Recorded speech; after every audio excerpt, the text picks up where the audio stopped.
I knocked over the vase again. The crash echoed through the marble foyer of the Rossi mansion, water spreading across the gleaming floor in a pattern that looked almost artistic if you squinted and pretended it wasn't my third disaster of the morning. My hands flew to my mouth as the ceramic shards glittered like accusations under the chandelier's unforgiving light. Dio mio, Leah.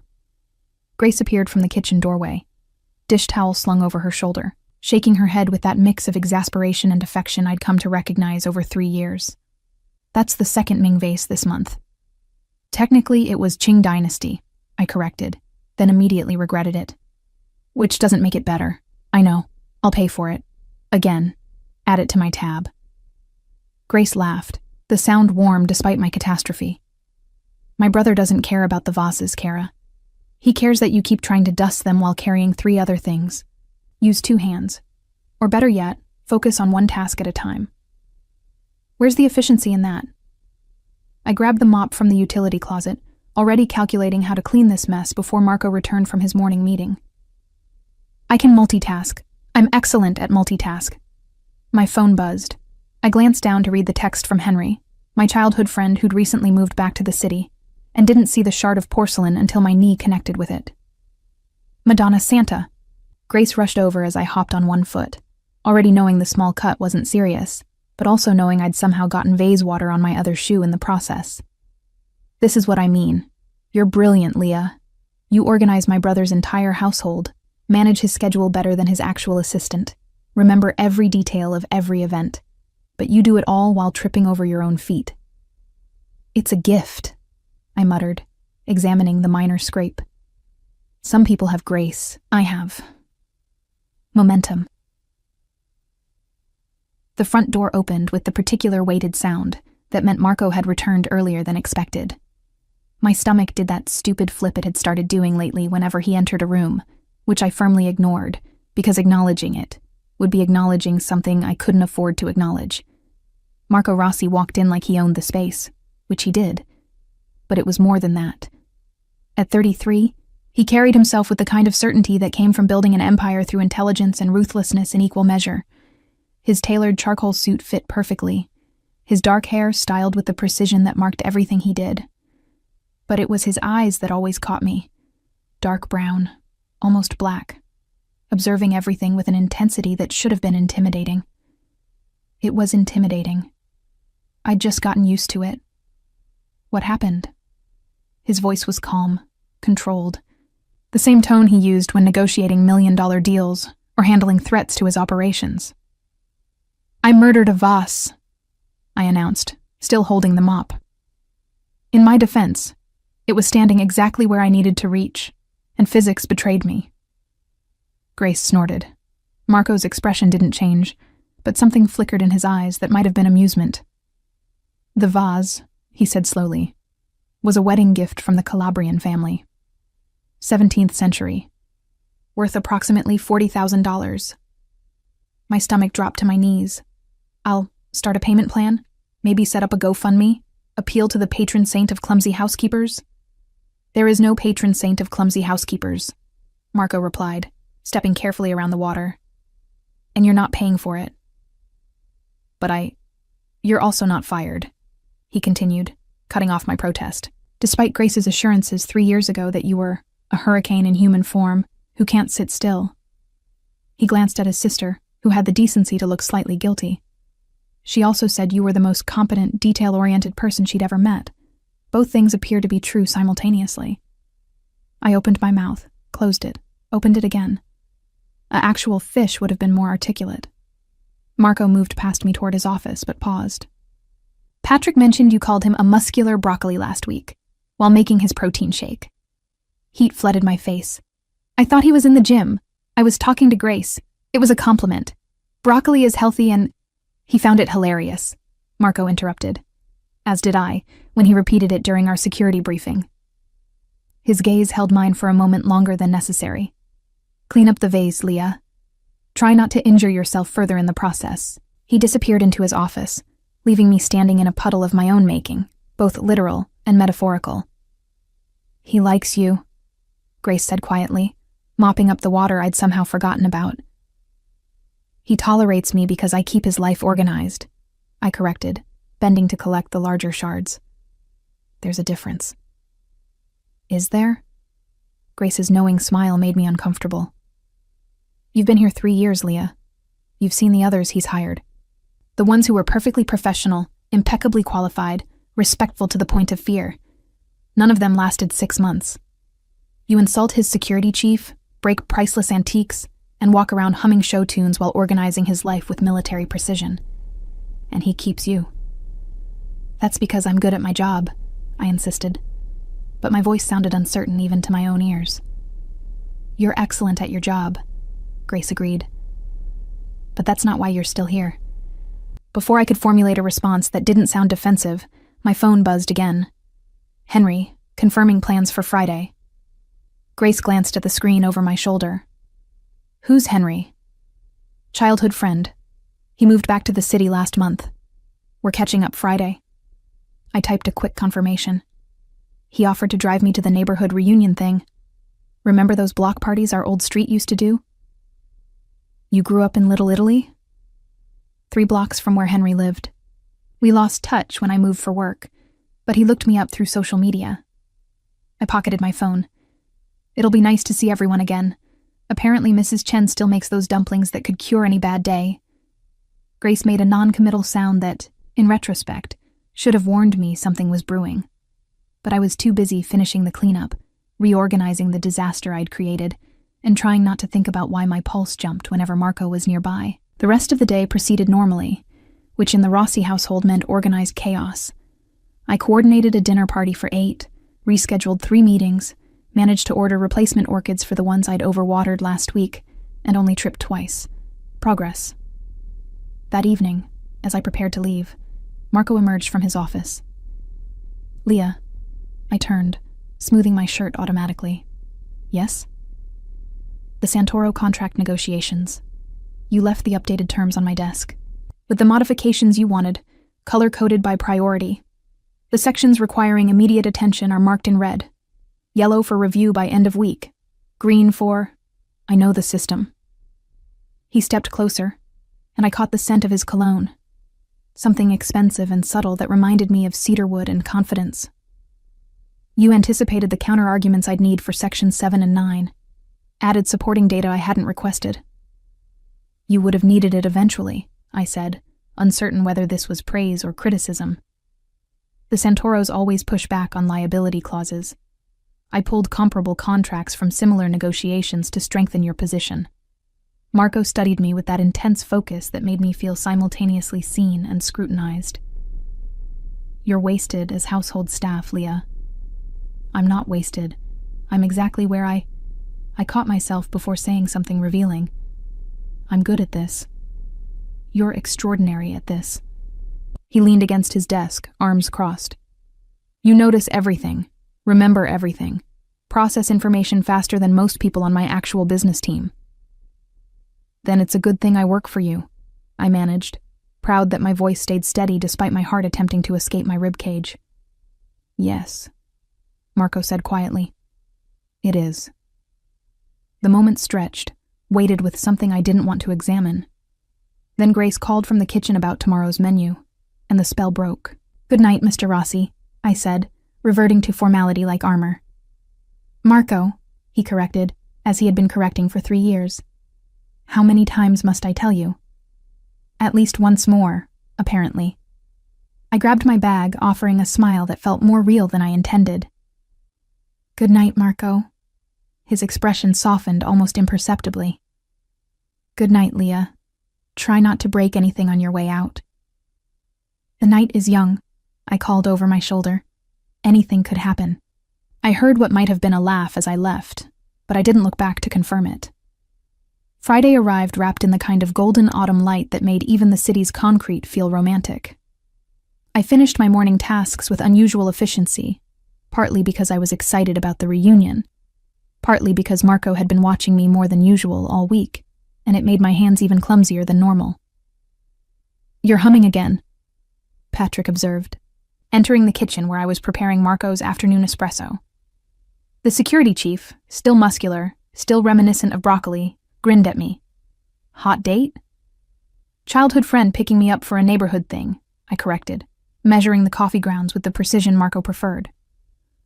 Not that my social life is anyone's business, Broccoli Man. You're never going to let that go, are you? Never, I confirmed cheerfully. Own your vegetable identity, Patrick. It suits you. He laughed, but his radio crackled before he could respond. Boss needs you in the study, he said, suddenly professional. Something about the shipping manifests. I delivered Marco's espresso first. Perfect temperature, perfect crema, and found him staring at his computer screen with the particular intensity that meant someone had made an error, and he was deciding how severely to handle it. The Rotterdam shipment, I said, setting down the cup. The containers were mislabeled. I already contacted the Port Authority and our customs broker. It's being corrected now. Should clear by Tuesday. Marco looked up, and something in his expression made my breath catch. You handled it already. 2 hours ago, when I saw the discrepancy in the morning report. You were on the phone with the Calabrians, so I took initiative. I hope that was appropriate. It was more than appropriate. He stood, moving around the desk in that fluid way he had. Leah, you realize most of my actual staff wouldn't have noticed that error until it caused a significant delay? I shrugged, uncomfortable with the praise. I just pay attention. It's not that remarkable. It is to me. His voice dropped lower, more intimate. You've become indispensable.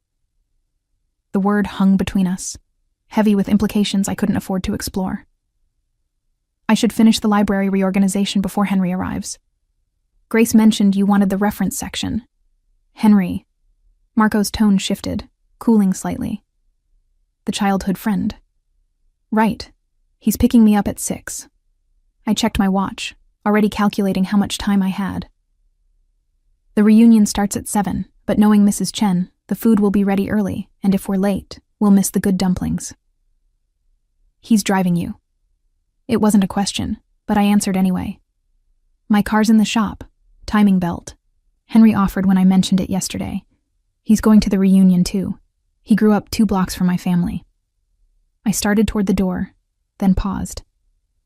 Did you need something else with the manifests? I can pull the full documentation if... No. Marco's jaw tightened almost imperceptibly. That's all. I left, but the strange tension followed me through the afternoon like a shadow I couldn't shake. At exactly 6 o'clock, a car horn sounded from the circular driveway. Through the window, I saw Henry's familiar grin, his hand waving enthusiastically. He'd aged well, still had that boyish energy that made everyone around him smile, still dressed like he'd grabbed whatever was clean from the laundry basket. I grabbed my jacket and bag, calling goodbye to Grace, and hurried down the front steps. That's when my coordination betrayed me spectacularly. My heel caught on the edge of the stone step. My ankle twisted. And suddenly I was falling forward with the kind of slow-motion clarity that let you know exactly how embarrassing this was going to be. Henry lunged from the driver's seat, catching me around the waist before I could faceplant on the driveway. Still graceful as ever, Leah. Shut up, I laughed, straightening but keeping a hand on his arm for balance. My coordination peaked at age 7 and it's been downhill since. Remember when you tripped during the Easter pageant and took down 3 other angels? I was 8, and those wings were a safety hazard. I was still laughing, still holding his arm, still completely unaware of the figure watching from the study window. Henry released me but kept his hand hovering near my elbow, protective. You okay? Twist anything? Just my dignity, as usual. I tested my ankle. Fine, thankfully. Come on. Mrs. Chen's dumplings wait for no one. As Henry opened the car door for me, I glanced back at the mansion, catching a glimpse of movement in Marco's study. But when I looked again, the window was empty. The reunion was exactly what I needed. Loud, chaotic, full of people who'd known me when I was gap-toothed and couldn't walk 3 steps without tripping. Mrs. Chen's dumplings were as perfect as memory promised. The neighborhood gossip was deliciously petty, and Henry kept me laughing with stories about his new job in graphic design. You seem happy, he observed around 9 o'clock, as we stood near the dessert table. Different than I remember. More. Settled. I like my job, I said, surprising myself with how true it was. My boss is demanding but fair. His sister is wonderful. The work is challenging. I'm good at it. Just good? Henry's eyes held knowing amusement. Leah, you were always brilliant. You just hid it behind the chaos. The chaos isn't hiding anything. The chaos is authentic. I grabbed a cannoli, biting into it with probably too much enthusiasm. I just learned to use it. Turns out being scattered works if you're scattered in all the right directions simultaneously. We stayed until nearly 11, and I was still laughing about something ridiculous when Henry pulled up to the Rossi mansion. The house was mostly dark except for Marco's study. He often worked late, handling business across different time zones. Thanks for tonight, I said, gathering my bag. I needed this. Anytime. We should do it more often. Henry smiled. Maybe next Friday? There's a new Italian place downtown that... Leah. Marco's voice cut through the night, sharp and cold. I turned to find him standing in the doorway, still in his work clothes but with his tie loosened, top button undone. The porch light cast his face in severe shadows, making him look almost dangerous. Mr. Rossi, I said automatically, then caught myself. Marco, you're still up. Who is this? Not a question, a demand. Henry, bless him, had no idea he'd just stepped into something complicated. Henry Mitchell, old friend of Leah's. You must be her boss. She's mentioned how demanding you are. He said it warmly, like it was a compliment. Marco's expression didn't change, but the temperature seemed to drop 10 degrees. How long have you been seeing each other? We're not... I started, but Henry, oblivious to the minefield, jumped in. Just reconnected last month. Can you believe it? Lost touch for 7 years. Then I literally ran into her at the grocery store. Felt like fate. Fate. Marco repeated the word like it tasted wrong. How convenient. Marco, I said carefully, sensing danger I couldn't quite identify. Henry and I are just friends. Childhood friends. He gave me a ride to a neighborhood reunion. That's all. That's all, Marco echoed, his gaze never leaving Henry. You should go, Mr. Mitchell. Leah has work tomorrow, early. The dismissal was absolute. Henry glanced at me, confused but polite enough not to argue. Right. Of course. See you next week, Leah? Maybe, I said, wanting to sound normal but hearing the uncertainty in my voice. I'll text you. After Henry drove away, I stood on the driveway, staring at Marco, who stared back with an intensity that made my pulse race for entirely wrong reasons. What was that? I demanded, finding my courage. You were incredibly rude. Was I... He descended the steps slowly, each movement controlled. Tell me, Leah, how often has Mr. Mitchell been driving you places, picking you up, taking you to reunions? Tonight was the first time. What is your problem? My problem, Marco said, voice dangerously soft, is that I don't know this man. I don't know his intentions. I don't know if he's safe. He's Henry. I've known him since I was 6. He's harmless. No man is harmless around you. The words hung in the air between us, loaded with meaning I couldn't process.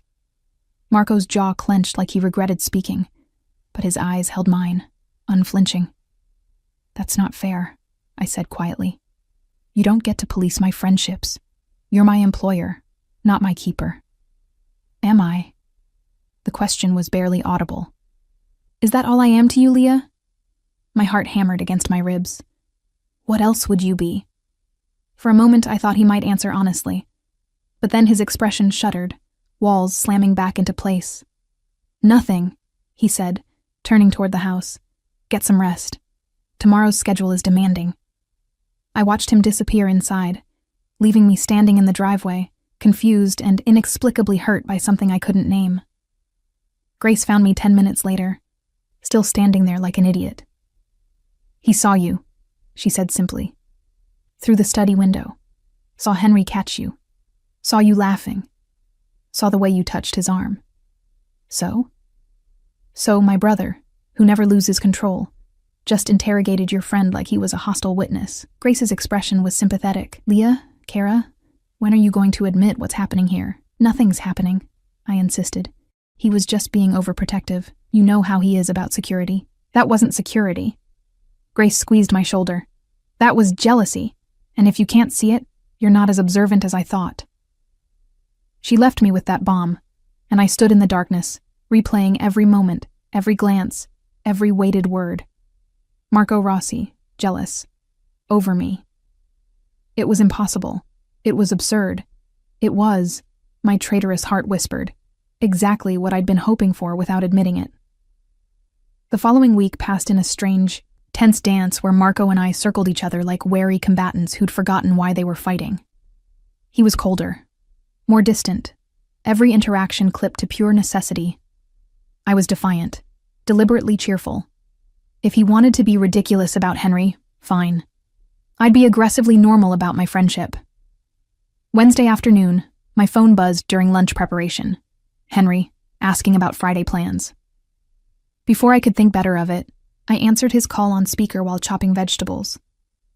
"Leah, so, that Italian place? Are we on for Friday?" "Absolutely," I said, perhaps too enthusiastically. "What time?" 7:30? I'll pick you up from work again if that's easier." "Perfect. See you then." I hung up and turned to find Marco standing in the kitchen doorway, his expression carved from ice. "Another date," he said flatly. "Another friend outing," I corrected, returning to the vegetables with more force than necessary. "Is there something you need? I'm preparing your lunch. I need you to stop being deliberately obtuse." The knife stilled in my hand. I turned slowly, meeting his gaze with all the frustration I'd been suppressing. "Excuse me?" "You heard me." Marco stepped into the kitchen, and the space suddenly felt too small. "You're seeing him to prove something. I'm seeing him because he's my friend and I enjoy his company. Not everything is about you, Marco. Isn't it?" His voice dropped dangerously low. "You've worked here 3 years, Leah. 3 years without mentioning any friends, any social life, any romantic interests. Then suddenly this man appears, and you're going out twice in 1 week. Maybe I kept my personal life private because my employer made it clear we had a professional relationship." The words burst out before I could stop them. "Maybe I didn't think you'd care what I did on my own time." "You thought I didn't care?" Marco moved closer, his control fraying at the edges. "You honestly believed I didn't notice every time you smiled? Every time you laughed? Every small moment of joy you brought into this house?" My breath caught. "Marco, I notice everything about you, Leah." His hands clenched at his sides like he was physically restraining himself. "The way you hum when you're concentrating. How you bite your lip when you're worried about making a mistake. The fact that you always triple-check the coffee temperature because you know I'm particular. That you can't walk 3 steps without tripping over something, but you remember every detail of contracts you glanced at once. Then why—" my voice cracked. "Why are you only saying this now? Why only when Henry's involved?" "Because I'm a coward." The admission seemed to cost him. "Because you deserve better than a man whose hands are stained with blood. Because I convinced myself professional distance was kindness.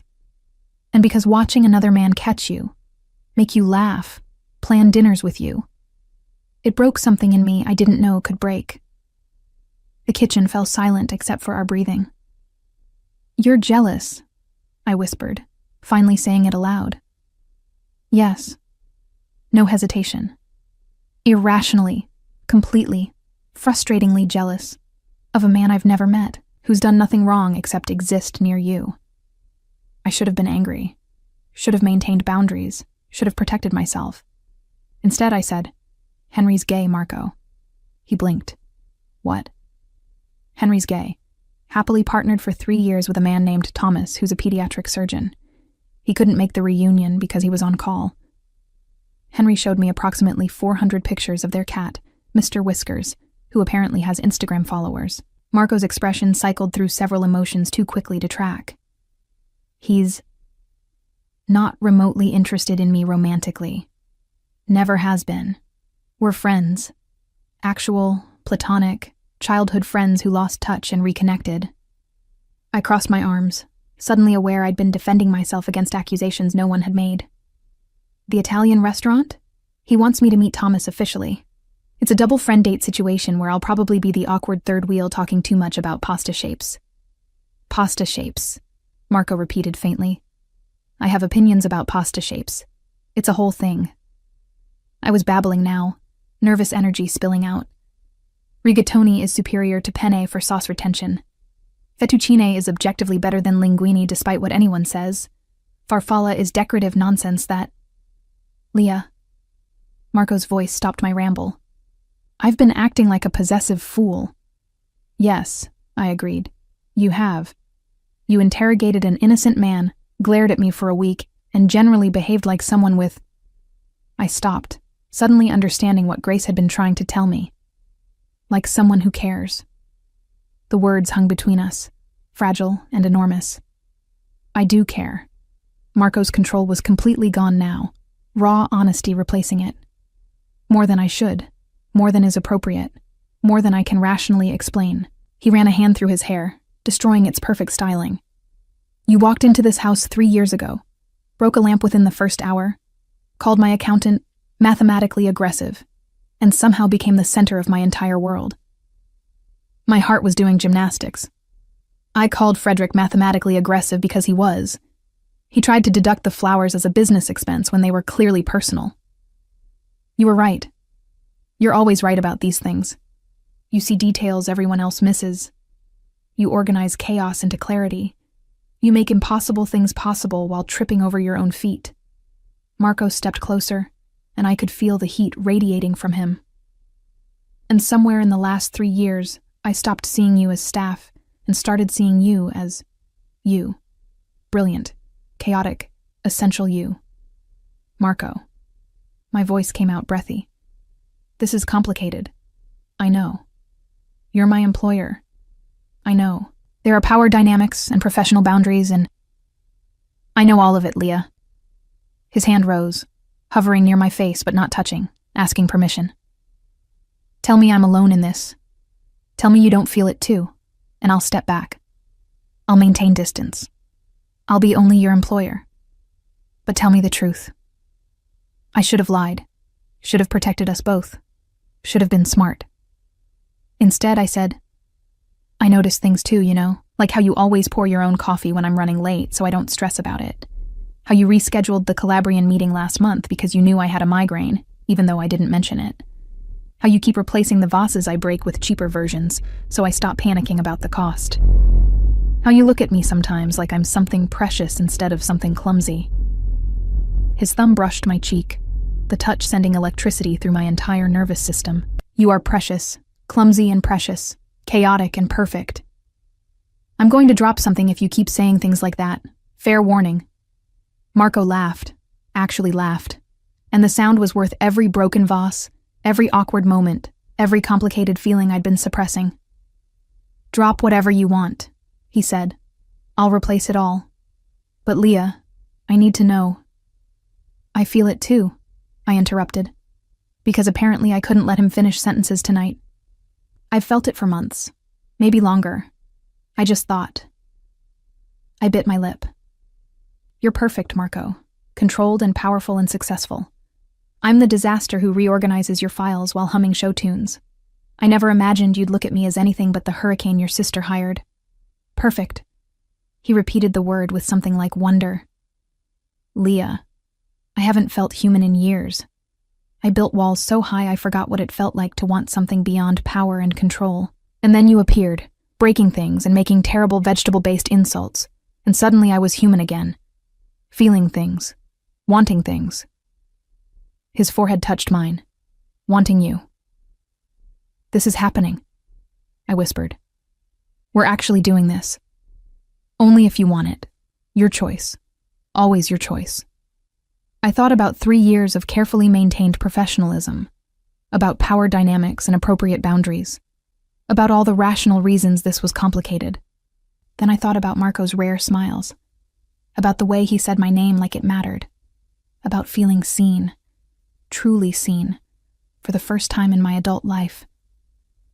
I want it, I said. I want this. I want you. Even though you're going to drive me crazy with your control issues and I'm going to drive you crazy with my chaos. I'm counting on it. His smile was devastating.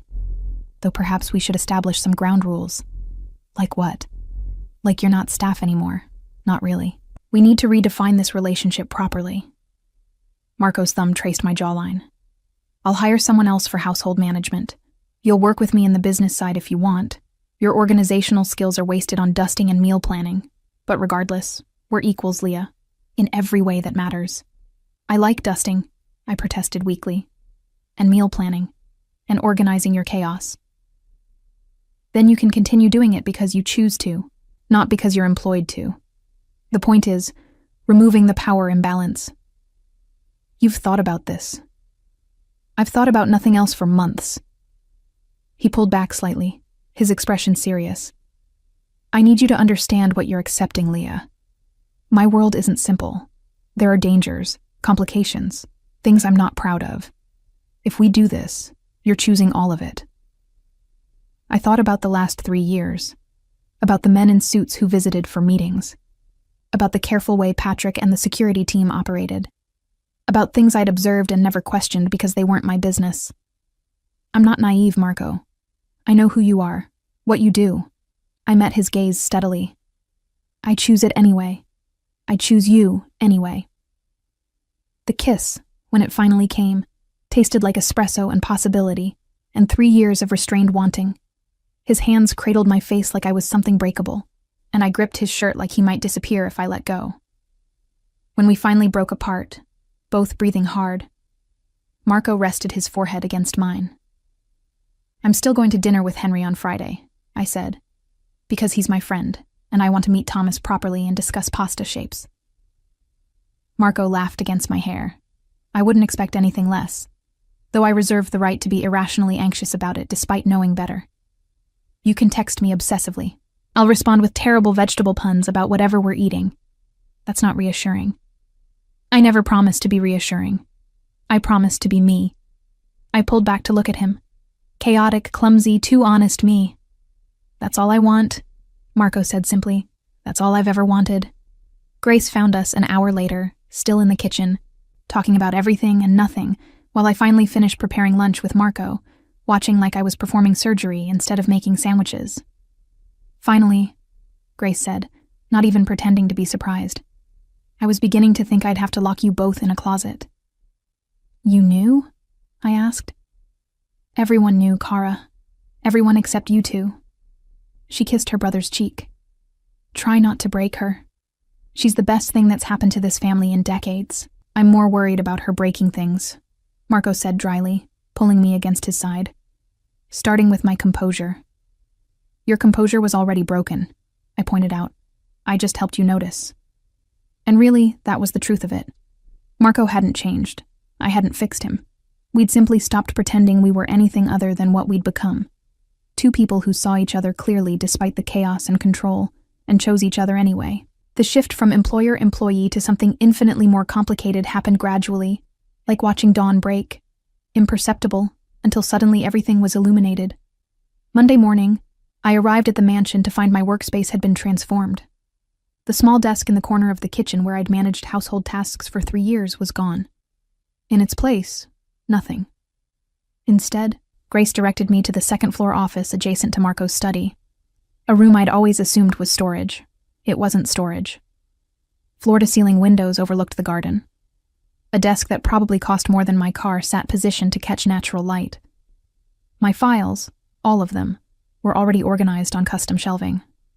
A laptop, far superior to the ancient one I'd been using, sat waiting with my login already configured. Marco had Patrick and the staff move everything overnight, Grace explained, leaning against the doorframe with a knowing smile. He's been planning this for 2 weeks, since before the Henry situation, actually. He was just waiting for the right moment. I ran my fingers over the desk's smooth surface. This is too much. It's appropriate. You're not cleaning and organizing anymore, Leah. You're consulting, managing, actually using that brilliant brain of yours. Grace moved into the room, her expression turning serious. My brother is giving you a real position because you've earned it. Not because you're together now. Those are separate things. Are they? I sank into the ergonomic chair that fit perfectly. Everyone will think. Everyone who matters knows you've been doing this level of work for years, without proper recognition or compensation. She placed a folder on the desk. Your new contract, Salary commensurate with your actual responsibilities. Official title, Director of Operations. You'll oversee household management, but also coordinate with Marco's business managers, handle scheduling across divisions, manage special projects. I opened the folder, and the salary number made me blink. Grace, this is what you're worth. Maybe even less than you're worth. But Marco was trying to be reasonable. She grinned. I told him to double it. He compromised at 1.5 times. I can't accept this. You can, and you will. Because if you don't, I'll be insulted that you think so little of your own value. Grace's tone turned stern. You've been undercharging yourself for 3 years, Kara. No more. Before I could argue further, Marco appeared in the doorway. He'd clearly been waiting for Grace to brief me first, giving me space to process without his overwhelming presence influencing my decision. Leah. He entered slowly, gauging my reaction. If the office isn't suitable, we can... It's perfect. The words came out softer than I intended. It's too perfect. Marco, I don't need all this to do my job. I know you don't need it. That's not why I'm offering it. He leaned against the desk, close enough that I could smell his cologne. For 3 years, you've worked twice as hard as anyone else, solved problems before I knew they existed, and managed impossible situations with grace. This position isn't charity. It's recognition of what you've already been doing without proper acknowledgement. People will say you're giving me special treatment because we're together. Let them. His voice carried absolute certainty. Anyone who's worked with you knows the truth, and anyone who doesn't matter enough to matter. Grace cleared her throat diplomatically. I'm going to check on lunch preparations. You two talk.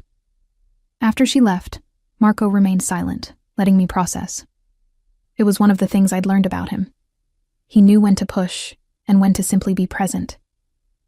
I'm scared, I admitted finally. What if I mess this up? What if people think I'm only here because of us? What if I prove everyone right by failing spectacularly while tripping over my own feet and breaking something important? Then you'll pick yourself up, fix what you broke, and continue being extraordinary. Marco's hand covered mine on the desk. Leah, you've been afraid of your own competence for as long as I've known you. You hide behind the chaos, the clumsiness, the jokes, the self-deprecation. But I've watched you negotiate with vendors who intimidate trained professionals. I've seen you reorganize entire filing systems that financial experts couldn't navigate. You defused a confrontation with the Calabrian family's accountant, using nothing but logic and charm. I told him his spreadsheet formatting was criminally inefficient and suggested he use color coding, I muttered. He laughed and agreed to the revised terms. Exactly. You have a gift for seeing through pretense to the actual problem, for finding solutions others miss because they're too busy protecting their egos. His thumb traced circles on my wrist. Stop hiding. Be brilliant openly. Let people see what I've seen for years. I wanted to argue, to list all the reasons this was too much, too fast, too complicated. Instead, I asked, what's my first project? Marco's smile was worth the leap of faith. The Santoro contract negotiations. They're stalling on the Northwestern Territory Division. I need fresh perspective. Someone who can see patterns I'm too close to notice. The Northwestern Territory Division is stalling because they're not actually negotiating in good faith, I said immediately, pulling up the files I'd memorized months ago. They're running out the clock until the Delgado family completes their harbor acquisition. Once that's done, the Santoros think they'll have better leverage. But the Delgado timeline is delayed by at least 6 weeks due to environmental permits. If you apply pressure now, the Santoros will fold rather than wait. Marco stared at me. How did you know about the Delgado permits? I read the regional development reports you get weekly. The harbor project requires Coastal Commission approval, which is delayed pending ecological surveys. It's in the footnotes of the March briefing, page 17, second paragraph. I pulled up the document to verify. See? Right there. 6 to 8 week delay. Possibly longer if the survey finds anything problematic. You read my regional development reports. I read all your reports. How else would I know what you might need? I looked up from the screen to find him watching me with an expression I couldn't quite decipher. What? I'm reconsidering your salary. It should definitely be higher. Marco, I'm serious. Leah, my business advisors missed that connection. My negotiation team didn't make that link. You saw it because you read footnotes in briefings most people skim. It's not that impressive. I just pay attention. It's incredibly impressive. And it's exactly why you belong in this office, with this title, doing this work. He stood, pulling me to my feet. One condition, though. What? You still organize the household schedule. Grace and I are lost without your system. I laughed. That wasn't in the contract. Consider it a bonus responsibility, though we're paying you extra for it now. You're impossible. I'm in love with you. The words came out casual, like he'd been saying them for years instead of for the first time. That tends to make people do impossible things. My breath caught. Marco, too soon? He didn't look worried. I can take it back. Pretend I said something less dramatic. Perhaps I'm quite fond of you, or you're growing on me like an affectionate fungus. Affectionate fungus? I panicked. You make me panic. It's your fault. He pulled me closer, his hands settling at my waist. But the sentiment stands. I love you, Leah. Your chaos, your brilliance, your terrible vegetable comparisons, your inability to walk 3 steps without incident. All of it. I should have been terrified, should have questioned the speed of this, the intensity. Instead, I said, I love you too. Even though you're controlling and possessive, and you glowered at Henry like he'd committed a crime. In my defense, I thought he had committed a crime. Against me. By existing near you. That's not how crimes work. It should be. He kissed my forehead, then my nose, then finally my mouth. Fair warning. I'm going to be terrible at this, at being open, at not defaulting to control when I'm worried about your safety, at accepting that you're capable of handling situations without my interference. And I'm going to be terrible at being organized while not breaking things, at accepting help without arguing, at remembering that I'm allowed to be confident instead of self-deprecating. I leaned into him. We'll be disasters together, my favorite kind of disaster. The intercom on my new desk buzzed. Apparently it was connected to Marco's study. Patrick's voice crackled through. Boss, the Santoro lawyer is online too. Should I tell him you're busy? Marco looked at me, eyebrows raised. What do I tell him? Tell him the Northwestern Territory terms are non-negotiable, but you're willing to discuss the harbor access clauses if they commit by end of week. Mention you're aware of regional developments that might affect their timeline. Let him infer you know about the Delgado delay without stating it outright. That's my line? That's your leverage.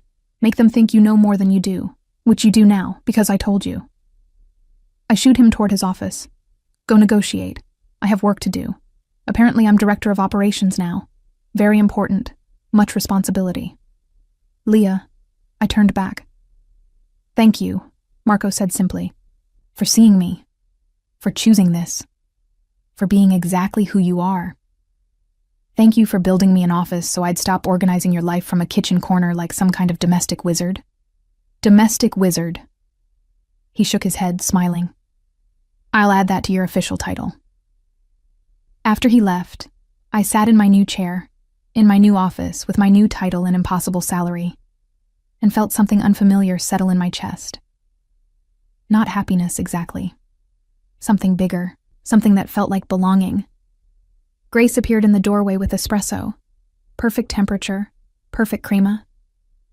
Welcome to the family business, Kara, she said. Try not to reorganize us out of existence. No promises, I replied, already pulling up the Santoro files with renewed purpose.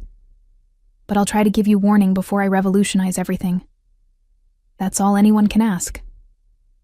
Through the wall, I could hear Marco's voice, measured and confident as he delivered the negotiation terms I'd outlined.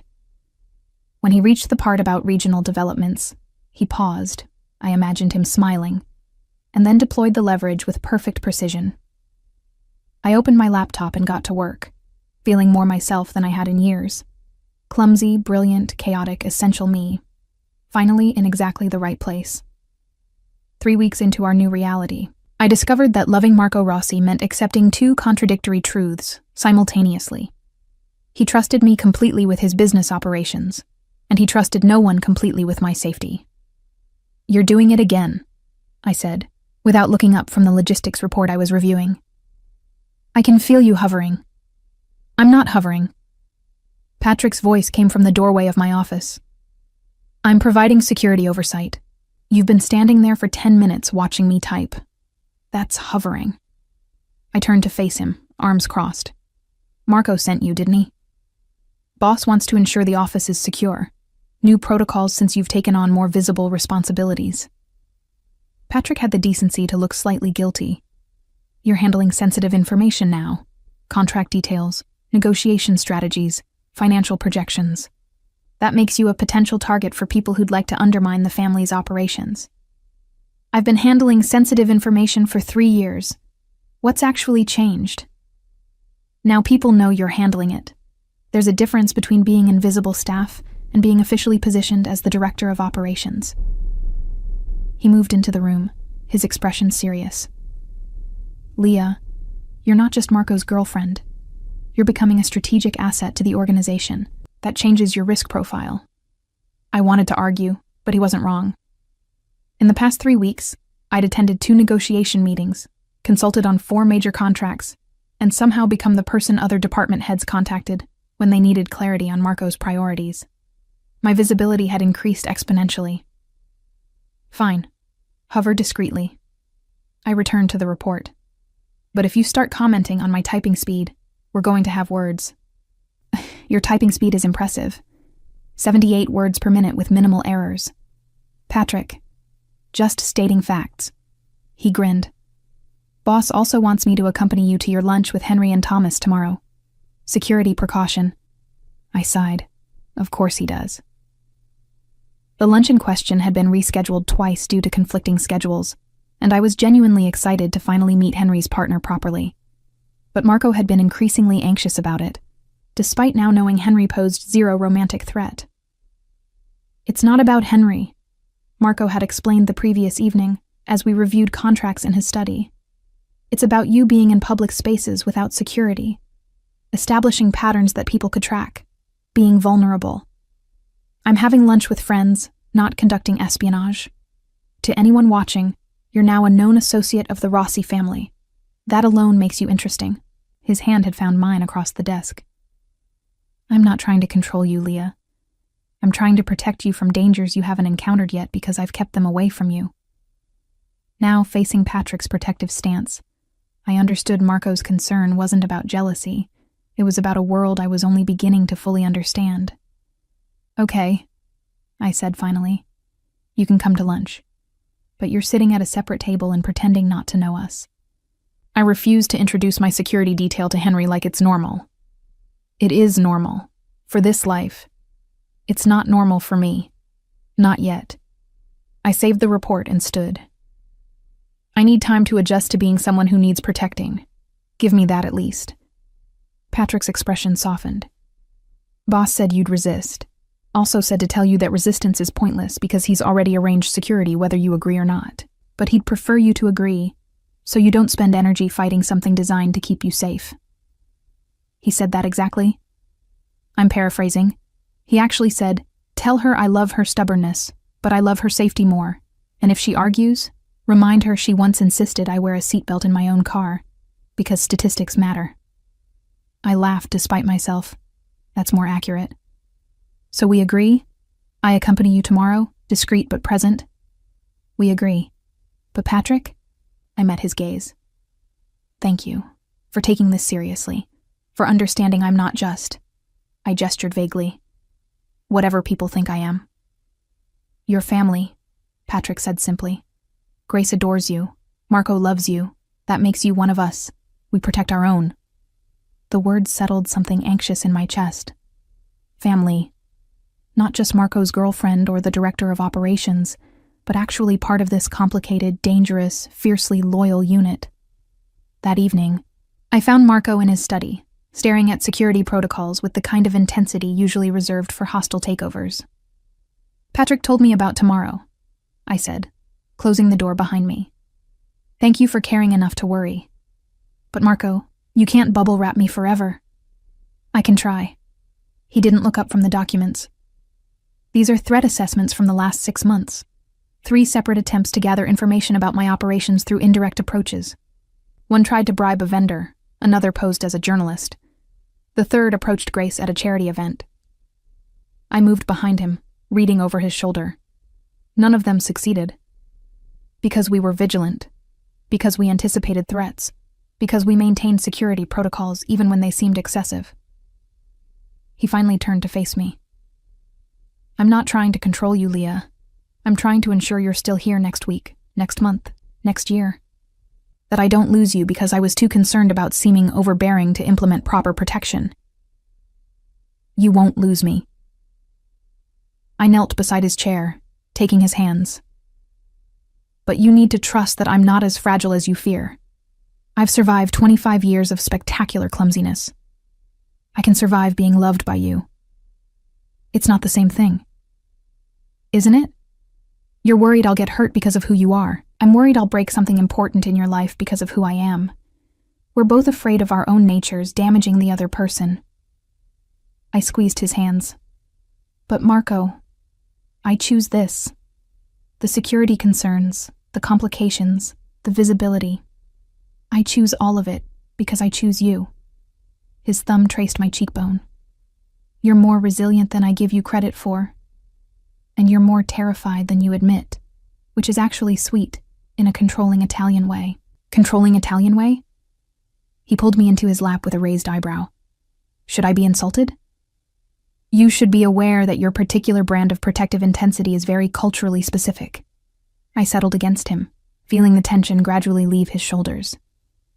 Also that I find it simultaneously frustrating and endearing. Simultaneously. I'm complex. I contain multitudes. You should know this about me by now. Marco laughed, the sound vibrating through his chest into mine. I'm learning. Every day, I discover something new about you that I didn't know I needed. Like what? Like how you hum show tunes when you're solving complex problems. Like how you make terrible vegetable puns when you're nervous. Like how you somehow reorganized my entire security protocol filing system by threat level and probability without being asked. And it's actually brilliant. The old system was chaos.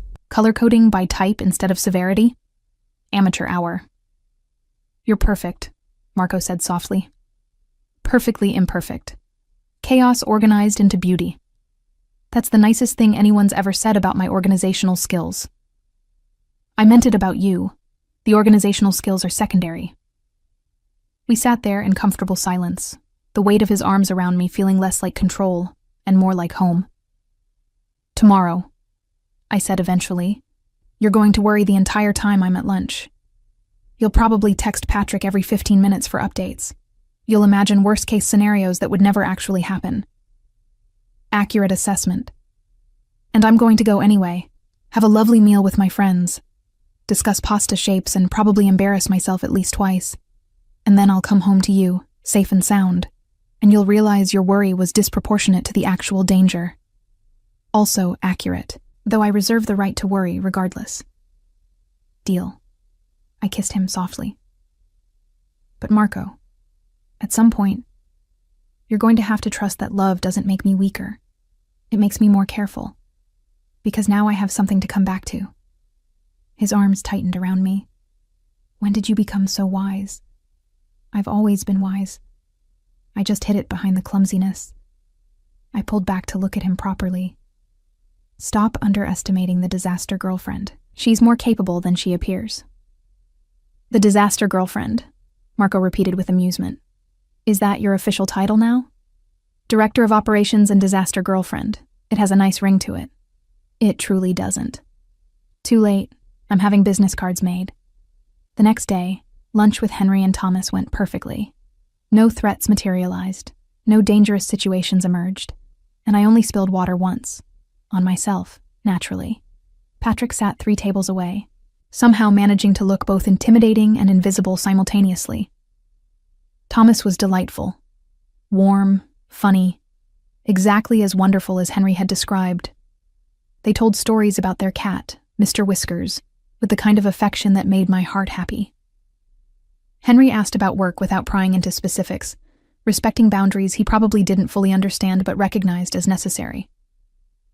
"You seem settled," Henry observed as we finished dessert. "Happier than I've seen you in years." "I am," I said honestly. "It's complicated and sometimes overwhelming, but it's real. And right." "Good." He squeezed my hand across the table. "You deserve real and right, Leah. Even if it comes with security details at separate tables." "You noticed." "Hard not to, but I get it. Marco's world comes with precautions." Henry smiled. "As long as you're choosing it freely, that's what matters." When I returned to the mansion that afternoon, Marco was waiting in my office, pretending to review documents, but clearly just watching for my arrival. "I survived," I announced. "Not even a minor catastrophe. Your worry was entirely unfounded." Patrick sent updates, 6 of them. Marco stood, pulling me into his arms. "I'm working on the overbearing protective instinct. Grace says it might take a decade." "I have time," I said against his chest. "We have time." And in that moment, surrounded by contracts and security protocols, and the evidence of our complicated, beautiful reality, I believed it completely. 2 months into our official relationship, I discovered that love could coexist with frustration in ways I'd never anticipated. "You changed my security clearance," I said, standing in Marco's study doorway with a tablet displaying the new restrictions. "I can't access the Northeastern Division files anymore." Marco didn't look up from his computer. "Temporary measure. Intelligence suggests the Moretti family is probing for information about our operations. Until we determine their angle, I'm limiting access to sensitive regions." Without discussing it with me first. "It's a security decision, not a personal one." "It's both." I moved into the room, setting the tablet on his desk with more force than necessary. "Marco, you promoted me to Director of Operations. You gave me responsibilities, authority, trust, and then you unilaterally revoke access when you decide I need protecting. That's not partnership. That's control." Finally, he looked at me. "The Morettis are dangerous. If they're targeting information and you're compromised, then we address it together. You warn me. We adjust protocols. We make decisions as a team." I crossed my arms. "You can't love me and trust me while simultaneously treating me like a liability that needs managing."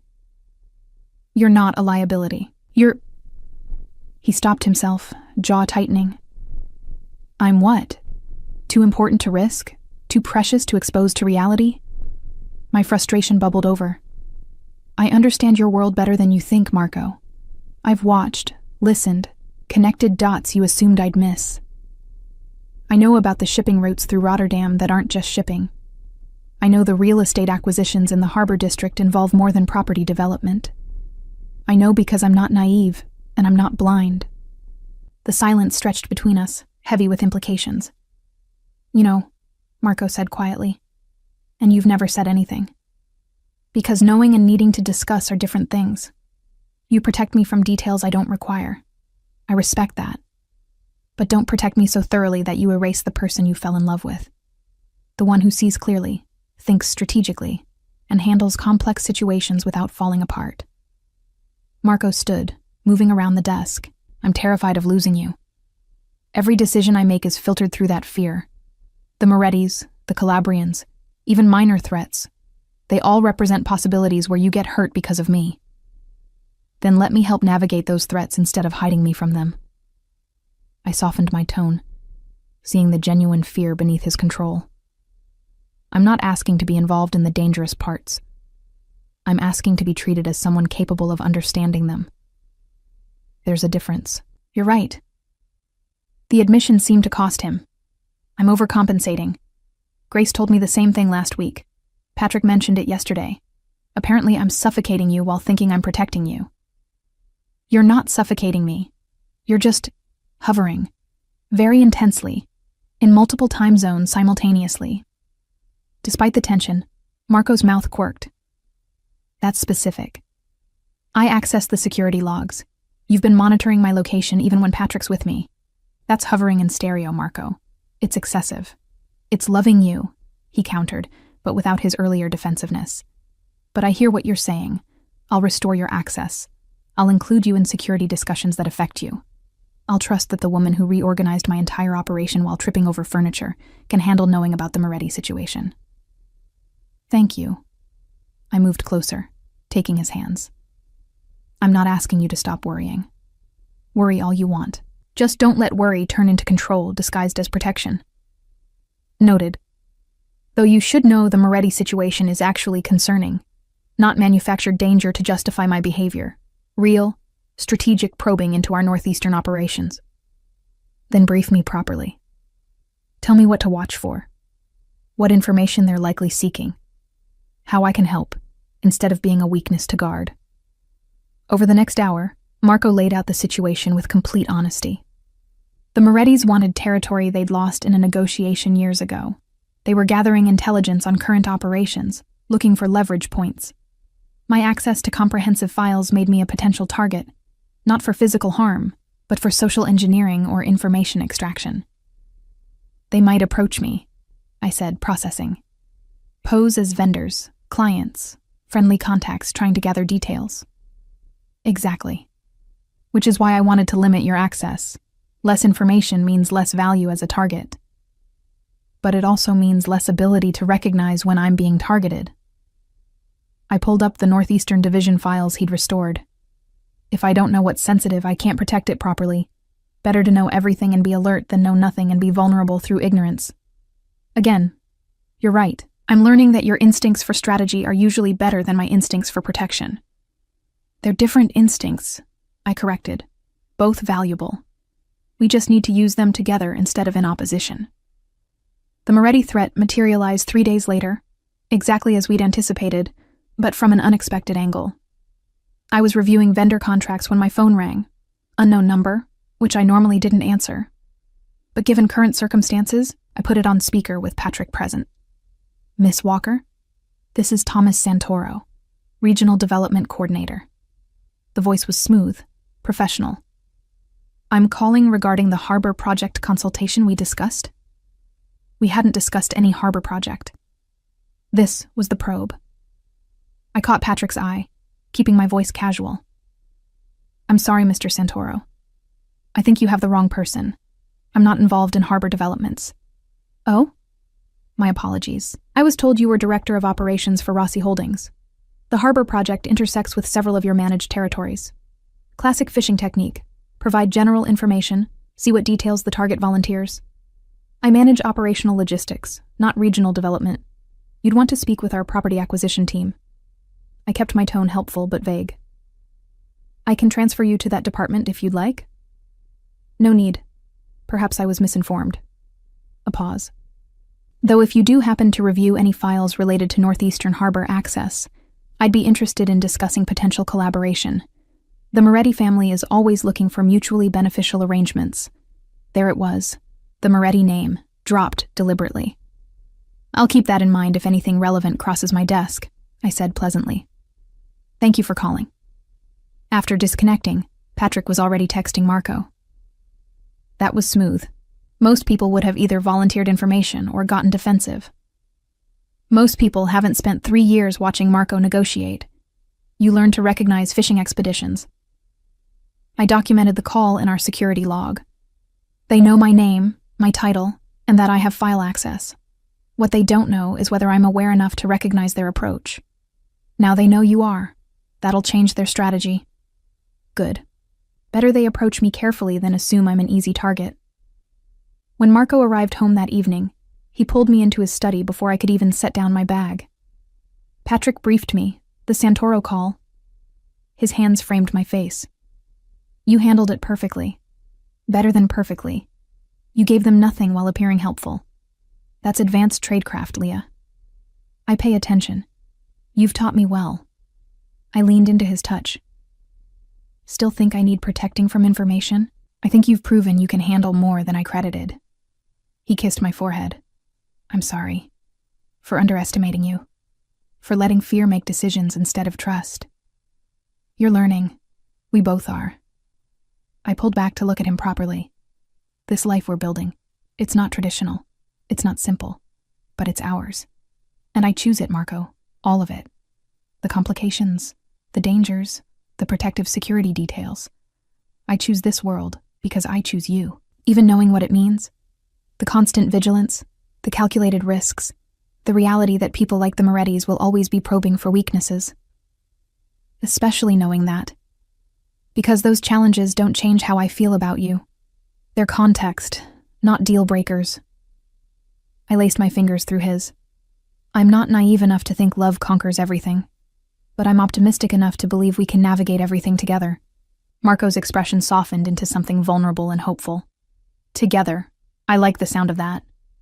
Good, because you're stuck with me now. Chaos, clumsiness, strategic thinking, and all. My favorite combination. 6 months later, I stood in our bedroom. Somewhere along the way, my apartment lease had expired, and I'd simply stayed, neither of us acknowledging the transition until Grace started calling it our place, getting ready for the annual charity gala. The dress was elegant, burgundy silk that Marco had insisted on buying despite my protests. But I'd won the argument about shoes, selecting practical heels I could actually walk in instead of the designer torture devices he'd suggested. You look beautiful, Marco said from the doorway, already dressed in his tuxedo.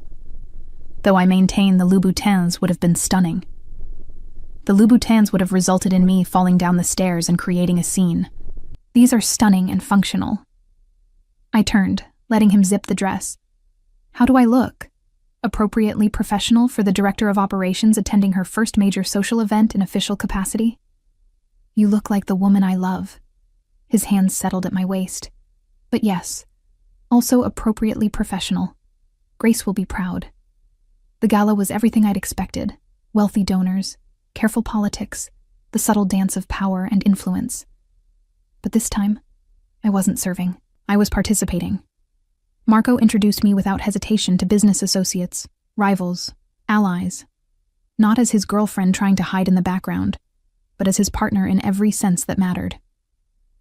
So you're the one who reorganized the Northeastern operations, a silver-haired man said during cocktails. Santoro mentioned you were formidable. Mr. Santoro called me by mistake, I replied smoothly, but I appreciate the compliment nonetheless. The man laughed, understanding the unspoken message. Smart and diplomatic, Rossi chose well. After he moved on, Marco leaned close. You just earned respect from the Calabrian family's financial advisor. That's not easy. I simply told the truth. I am smart and diplomatic. I sipped champagne. Also, your security protocols are showing. Patrick hasn't taken his eyes off me all evening. Can you blame him? You're the most interesting person here. I'm the person who tripped over the red carpet entrance, which you recovered from with grace, immediately made a self-deprecating joke to the photographer, and turned a potential embarrassment into a charming moment. Marco's pride was evident. You're extraordinary, Leah. I wish you saw yourself the way I see you. I'm getting there, slowly, with help from an overprotective Italian with control issues and an inconvenient habit of being right about my capabilities. Inconvenient for whom? For me. Makes it harder to hide behind self-doubt when you keep proving I'm more competent than I pretend. We danced later, surrounded by the same wealthy elite I'd once served. The difference was surreal. Same venue, different perspective. Then, I'd been invisible. Now, I was seen. What are you thinking? Marco asked, sensing my contemplative mood. That a year ago, I was delivering desserts to this hotel through the service entrance. Now I'm dancing in the ballroom with the man who owns it. I met his eyes. It's strange and wonderful and slightly terrifying. Regrets? None. Questions, yes. Doubts about whether I belong here occasionally. But regrets? Never. I rested my head against his shoulder. You gave me a chance to be more than I thought possible. This life, this work, this partnership, it's everything I didn't know I wanted. You gave me something too, Marco said quietly. You gave me the courage to be human again, to want things beyond power and control, to believe I could be loved not despite who I am, but including all of it. The song ended, but we remained on the dance floor, swaying gently while other couples moved around us. I love you, I said simply. Your control issues, your protective instincts, your terrible habit of monitoring my location across multiple platforms. All of it. I love you too. Your chaos, your brilliance, your inability to walk without incident, your spectacular vegetable-based insults, and your capacity to reorganize my entire world while humming show tunes. We're ridiculous. We're perfect. And standing there in the ballroom where our complicated story had begun, surrounded by the life we were building together, I believed him completely. We were chaos and control, finding balance, disaster and precision, creating harmony. Two people who'd learned that love isn't about being perfect. It's about being perfectly imperfect together.